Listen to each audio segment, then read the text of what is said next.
The New England Patriots, for the first time, I read this, first time since 2015, correct me if I'm wrong, Rob G., that they are the underdogs. They're going to have to overcome that, and, they're talking about how everybody hates them and nobody thinks they can win, and, Julian Edelman is selling bet against us T-shirts and all that. Bet against us. But so some people would say that they're the most hated team in sports, but DeMarcus Cousins, who will make his season debut in Golden State tomorrow night, he says that, Patriots aren't the most hated team. It's us, the Golden State Warriors. Here's the sound. We're the most hated team in sports, so. You think you're the most hated team in sports? I would say that there are a lot of people in this country who love to hate the Yankees or the Cowboys. Put us up there. I would say the Warriors are for sure. They hate Kevin, they hate me. I think the only guy that really likes is Steph. They may hate him as well. They hate Draymond, but it is what it is. So I can't worry about that. That was courtesy of ESPN. DeMarcus Cousins, who again making his season debut tomorrow in the starting lineup for the Golden State Warriors as they play the Clippers tomorrow night. He told that to Rachel Nichols. If you had to there's no way that the Golden State Warriors are the most hated team in sports. No, people don't like what went on and what they did when they put that team together. But Chris, if you had to put together a list, I got 4 names, 4 teams that are above them, or just 4. I have them included. I have them as number 4. Okay. I have 3 other teams ahead of them that I think people hate more. Okay. So. And if you wanted to, I think I agree. All right. So want me to give you my list, or you want to write them down in your order? I know they're the same. They're the same. So go ahead, write you know what 3 I'm talking about. Right. Right. So write them down, and I might put Notre Dame as number 5. No, like nationally. Maybe. All right. So you might want to put now, like current. It could be Bama. It could be Alabama. All right. So we got the 4 Warriors. We're both saying right or number 4. Right. Okay. Give me your other 3. Give me number England, 3. Go ahead. Dallas. Well, this isn't in order, but New England, Dallas, and the New York Yankees. New England Patriots, Dallas Cowboys, New York Yankees. Absolutely. Absolutely. Those teams are ahead. And I'll say currently, I think the Patriots are the most hated team in the country. I agree. I really do. I think historically, you would say the Dallas Cowboys are the most beloved and the most hated at the same time in the NFL. But right now, it's definitely the New England Patriots. I think the New England Patriots are not only the most hated team in the NFL, most hated team in sports. And I think the Yankees fell off. They still hate it. Don't get me wrong. Right. You know that. Right. But they got like Judge and some players that are cool and aren't.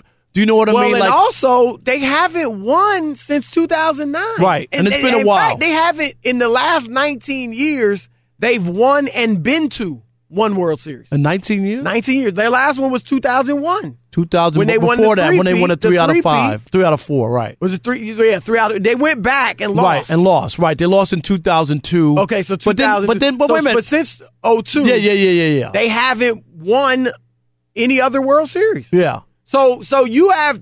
That's what you have to understand. Like you got the Cowboys haven't won since 95. Right. So you have a whole nother generation that's like, I don't think that much about the Cowboys. Right, because they're never in the playoffs and they don't win. Right. Yeah, I'm indifferent to the Cowboys. It's teams that win a lot where you just go like, and that was the same thing. I tell people all the time, like, there's a revisionist history when people think about the Bulls. Everybody wasn't on Michael Jordan's bandwagon when that was going on. I do think they were unique. I was covering during that time. Yeah, I didn't start covering until 95. Okay, I covered during the time early on, and there was a lot of people that hated Michael Jordan and the Bulls, and also the Pistons. You in Detroit? No. Okay, but I was in the Pistons, obviously. Right, in Detroit, but I was in New York. Okay, and New York too. Right. But there was another rival because they were in the way. Right, but I just remember that it wasn't all the love. People used to say, hey, Michael Jordan, he's only a dunker. He doesn't make anybody better. That was before he won. Right, that's what I'm saying. But once he started winning, people didn't feel that. And I would, this is my opinion. Now,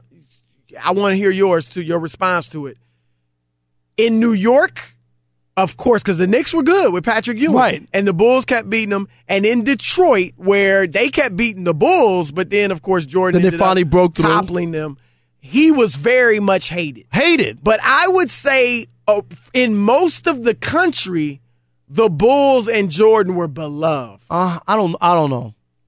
There were people, I think they wanted to see, and this is what I used to always say at Madison Square Garden, covering those games. Knicks fans wanted to see Michael Jordan show out. They did. But they wanted the Knicks to win the game. They wanted Michael to have a big night, dunks. Right. But they wanted the Knicks to win. There was never like they're cheering for the Bulls to win the game. Well, and I think it was probably like that in most, if not all, NBA arenas. Like, diehard fans are going to pull for their team. Right. And when they went to see him play in Phoenix, I'm sure they wanted him to go ahead and get 40, and 50 do his points, thing. But the Suns win. Yeah. But I'm kind of talking about, I don't know if it's casual fan and or we just didn't general. and we didn't name them in there, so I agree that they didn't fit into where when we talk about historically. But I will say the Warriors are up there, even more so than the Bulls during that time. But definitely, it's the Patriots, and it's the Patriots. Not just people in Boston. Fans are just jealous because we win all the time. And it's not just that. Because I think there's a part of it that people can't also get past of the cheating scandals. Right. I do agree with you on that. That's part of it. It's not like you're not good enough just to win. Right. Because I always say Tom Brady should be like Derek Jeter. Derek Jeter won 5 championships, played 20 years with the Yankees, had a crystal clear record. Tom Brady doesn't have that. And I think that's the part that people look at it. That's why you can't fully embrace them. There's something that doesn't feel right about the Patriots. I don't. The cheating doesn't really come into my thinking when I think about the Patriots, and I do think it does for a lot of people. So I agree. It's not just the winning. Obviously bothers people, right? After a while, it's also the cheating. It is. It's a combination. Yeah, there's no question about it.